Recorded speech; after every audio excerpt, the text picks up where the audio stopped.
What's up, people? This is Mike, back at First Type Bourbon with a premium bottle review. Old Carter American Whiskey, batch 10. Not only is it hard to get, but it's expensive as shit. Let's look at the label, shall we? The ABV on this is 65.9. That makes it 131.8 proof. There you go. You don't believe me? There it is. If you look at the back label, it tells you where it's distilled. Indiana. I'm guessing Lawrenceburg. I love MGP. You love MGP. We all love MGP. They make great stuff. That is correct. This bottle cost me $299 at Uptown Liquor Market and Craft Beer. That's in Oakland, California. Great town. So I know what you're saying. Mike, that's a lot of money to spend on one bottle, bro. $300. I agree. That is a lot of money. But if you look at secondary pricing online, you'll see this bottle going for $400, $450, $500.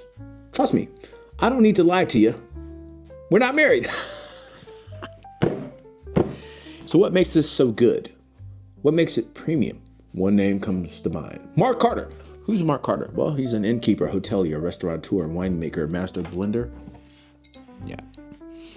In 1986, he opens a hotel.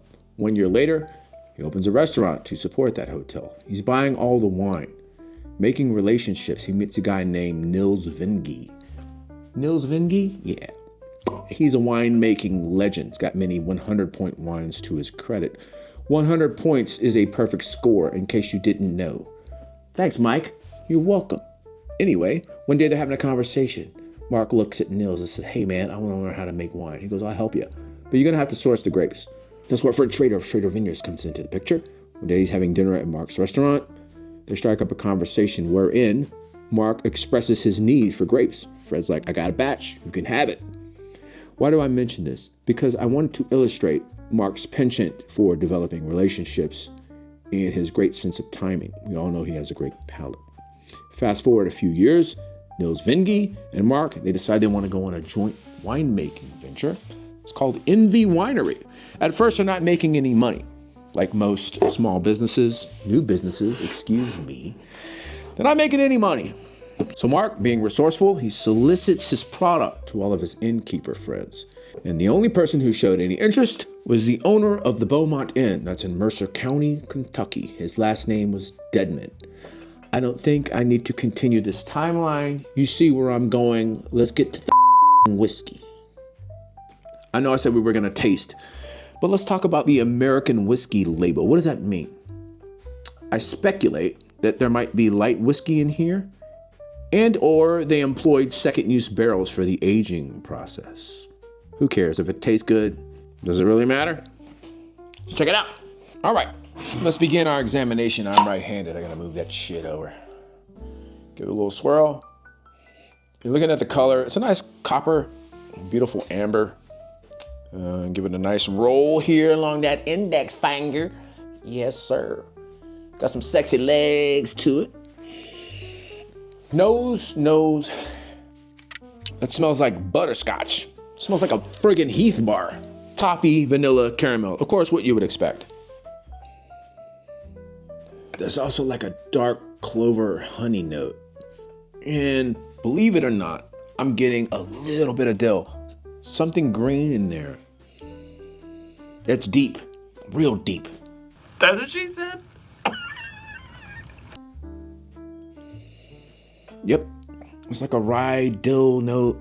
And maybe that's why they call it an American whiskey. Maybe it's a blend. Maybe there's some rye whiskey in here.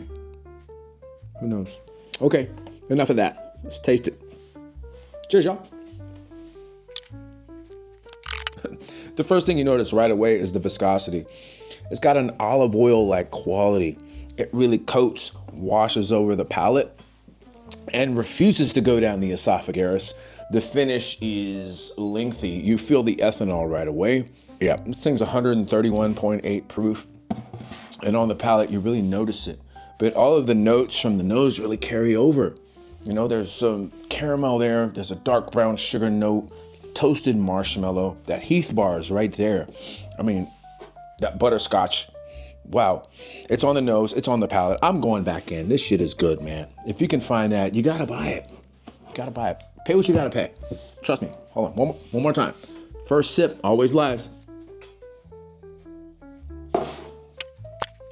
Now I'm getting dark fruit. chocolate. It's like an almond biscotti there too. This is so complex, and this is why these are so highly sought after. They're complex, they're deep, they're rich. So it's not just the dark shit. It's not just the leather and the tobacco, but there's a red fruit component there as well. Really good. Balance. That's what Old Carter's known for. Balance of flavors. Yeah, it's high proof. And the other thing they're known for is the proof, right? They don't add water to their shit, and that's why I really appreciate these whiskeys. Don't put water in my shit.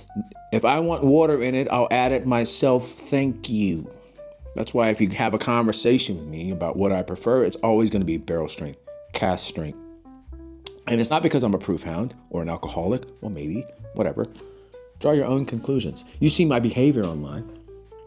No, it's not that bad, y'all. I'm not that bad. Yeah, the finish on that, man, it's amazing. It's still there. It's still biting me in the back of my throat. Right? It's still telling me, hey, you don't need another sip. There's still more to be experienced here. And I don't regret this purchase at all. Matter of fact, they have another bottle of this at the store. I may go back and buy it. I don't know. Or maybe I'll just put some argon gas on top of that and leave it there for a couple of years. And when I'm feeling like having another pour, I'll indulge. So let's do a final analysis. I don't know what the criteria are for that because I've never done one.